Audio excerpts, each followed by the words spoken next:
Cześć, jest środek zimy, a my jesteśmy w palmiarni w Wałbrzychu w poszukiwaniu egzotycznych roślin do uprawy doniczkowej w domu. Może ta wycieczka podsunie nam nieco pomysłów do wystroju naszych 4 ścian. W środku jeszcze w świątecznej atmosferze szklarnia główna ze 160-letnimi palmami daktylowymi. Jest tu oczko wodne z rybami.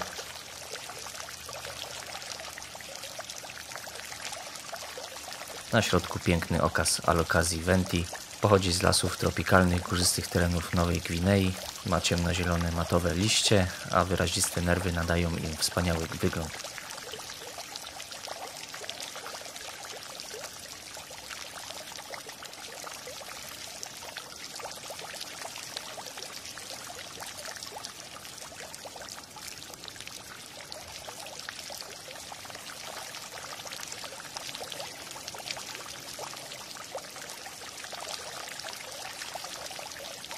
Znajdują się tutaj także duże okazy wiekowych palm daktylowych oraz liczne gatunki paproci, m.in. płaskla łosioroga, która ściśle przylega do pnia drzewa.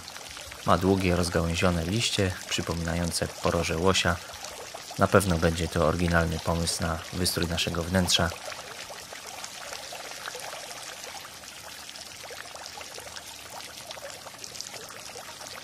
Kolejna paproć znakocica stara, dziko rośnie we wschodniej Azji, w wilgotnych, cienistych lasach. Zarówno w ich poszyciu, jak i na gałęziach drzew najlepiej rośnie w półcieniu. Daktylowiec niski, gatunek ten rośnie wolniej niż inne daktylowce i wytwarza grubą kłodzinę. Jest to najwytrzymalszy gatunek, najlepiej nadający się do uprawy w domu. W warunkach naturalnych może osiągać do 7 metrów.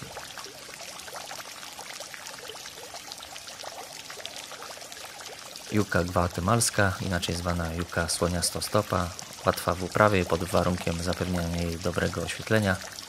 Potrzebuje dużo światła, podlewanie umiarkowane, można przesuszać zimą, rośnie powoli.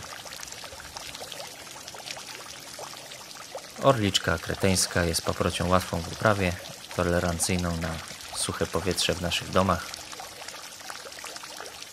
Araucaria wyniosła. Drzewo to występuje endemicznie na małej wyspie Norfolk należącej do Australii.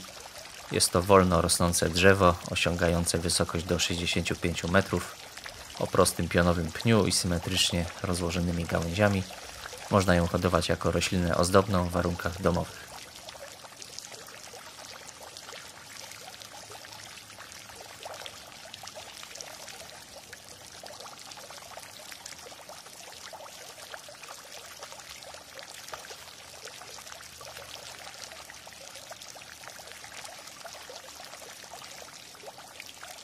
Waszyngtonia nitkowata to palma o liściach wachlarzowatych, sterczących na wszystkie strony, z długimi włóknami. Pień przypomina kształtem beczkę, dorasta do 15 metrów, są uważane za mrozoodporne w granicach do -11 stopni Celsjusza.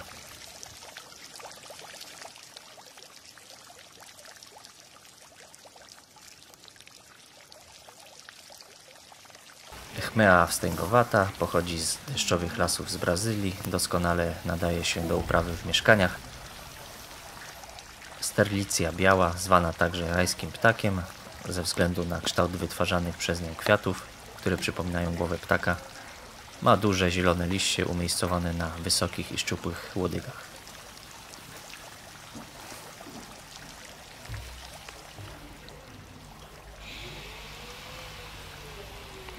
Znajdują się tutaj także kaskady wodne z grotami. Jest tutaj siedlisko żółwi, bardzo fajna atrakcja dla dzieci.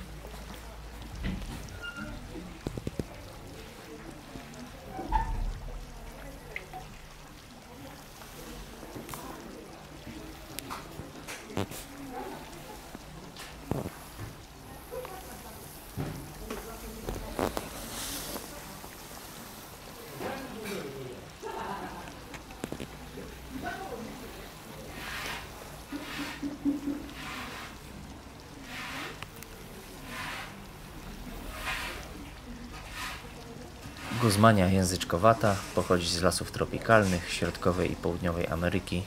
Roślina epifityczna lub naziemna, żyje praktycznie 3 lata i zamiera po kwitnieniu. Wcześniej jednak wytwarza 2-3 małe odrosty.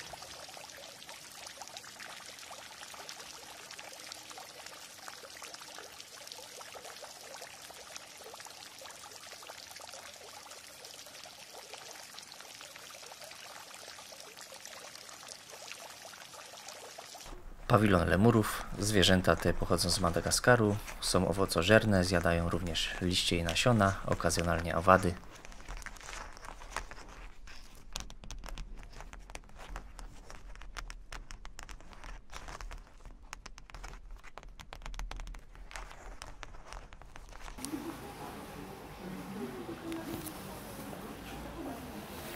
Sagowiec odwinięty, roślina wyglądem przypomina palmę, ale należy do rodziny sagowców. Wytwarza krótki, gruby pień, na czubku którego znajduje się pióropusz dużych pierzastych liści. Dracena smocza występuje na Wyspach Kanaryjskich, rzadko spotykana w naturalnym siedlisku. Smocza palma wydziela żywicę, która zabarwia się na krwisty kolor i według tubylców jest to krew smoczycy. W polskich warunkach smocze drzewo rośnie wolno, w mieszkaniu wytwarza zwykle jeden cienki pień, na szczycie którego pojawia się wachlarz zielonych ostrych liści. Figowiec sprężysty posiada duże owalne liście, błyszczące z wierzchu i matowe od spodu. Rośnie dość szybko, preferuje glebę żyzną i przepuszczalną. Mieszanka ziemi uniwersalnej z perlitem i wermikulitem. Młode rośliny przesadzamy wiosną każdego roku do większej doniczki. Jest popularną rośliną doniczkową.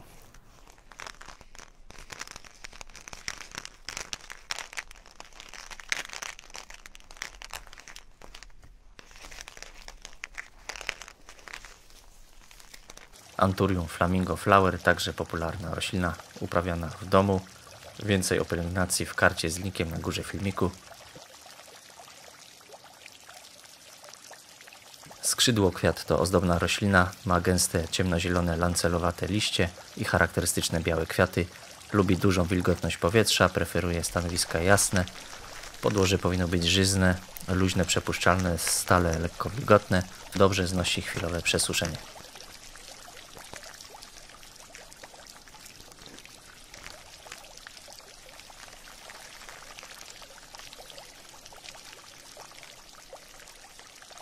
Myszopłoch kolczasty to niski kolczasty krzew, który pochodzi z rejonu Morza Śródziemnego. Jego liście są małe, mają postać zielonych łusek. Bardzo często używany jest w farmakologii i ziołolecznictwie. Ze względu na częściową mrozoodporność możliwa jest uprawa w gruncie, ale jednak trzeba okrywać ją na zimę.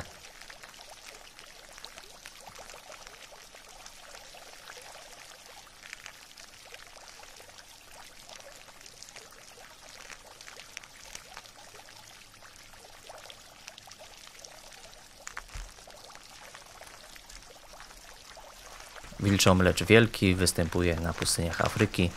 Gatunek ten prawie nie posiada liści, ale mięsiste łodygi magazynujące wodę na okres jej niedoboru powinny być uprawiane w dużych doniczkach. Eonium drzewiaste pochodzi z Wysp Kanaryjskich, może być uprawiane jako roślina pokojowa, podłoże dla roślin doniczkowych.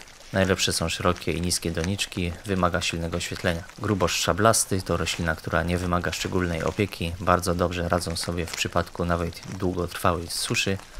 W miarę rozwoju roślina nabiera kształtu drzewka. Rybsalis pilocarpa w naturalnym środowisku jest rzadki, porasta gałęzie drzew w wilgotnych lasach tropikalnych.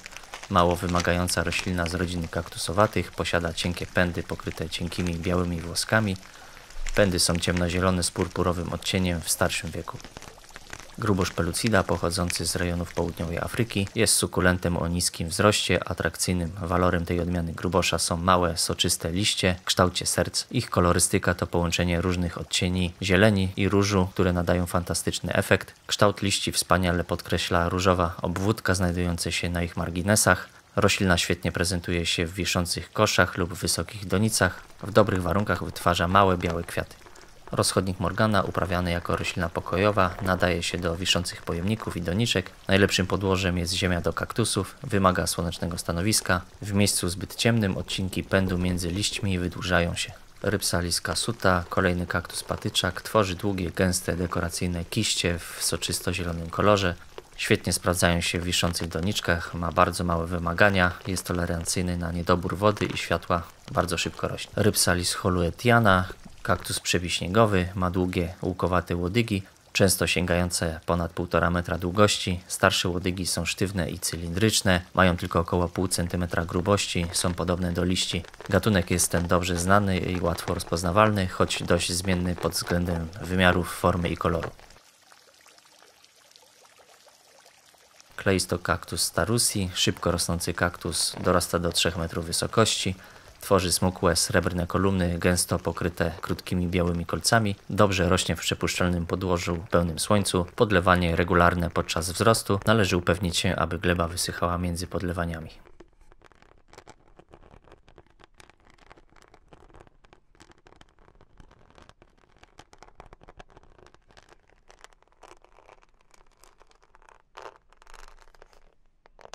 Piękny okaz opuncji robusta. Toleruje różnorodne gleby dobrze zdrenowane, odporny na suszę, łatwy w pielęgnacji. Także piękne okazy agawy amerykańskiej, bardzo duża roślina wiecznie zielona, tworzy ładne, grube, kolczaste rozety, odporna na upały i susze. Opuncja figowa to duży, soczysty kaktus, który w końcu staje się podobny do drzewa. Widać, już pojawiają się owoce, kiedy dojrzeją, przybierają różowy kolor. Owoce opuncji figowej są jadalne. Filodendron podwójnie pierzasty, ma piękne pierzaste liście z połyskującą zielenią, głęboko powcinane. W naturze występuje w formie drzewiastej, natomiast w warunkach domowych zachowuje rozłożysty pokrój. Monstera dziurawa ma także bardzo dekoracyjne liście, jest rośliną pnącą, dzięki korzeniom powietrznym może się piąć w górę. W dobrych warunkach domowych może osiągać spore rozmiary, jest rośliną łatwą w uprawie, ale podatną na szkodniki. Philodendron erubescens jest rośliną, która zachwyca dużymi błyszczącymi liśćmi i wyrazistym zabarwieniem. Ma atrakcyjne czerwone ogonki liściowe, jest łatwy w uprawie, szybko rośnie, bardzo elegancki do wystroju wnętrz. Philodendron martianum, znany także jako fatboy. Wspaniała roślina o grubych i pulchnych ogonkach, ciemnozielonych, błyszczących liściach. Jest to rzadka roślina kolekcjonerska. Występuje w pięknej rozetowej formie jak duży bukiet liści. Piękny okaz figowca sprężystego, bardzo dobrze rozwinięty, gruby pień, zdrowe liście. Naprawdę warto zobaczyć na własne oczy.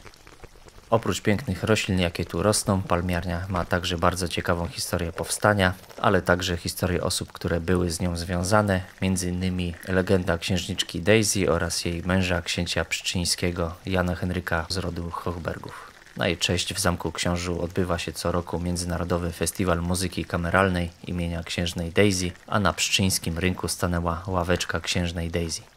Pokazałem tutaj tylko niektóre rośliny, jak rosną i rozwijają się w dobrych warunkach.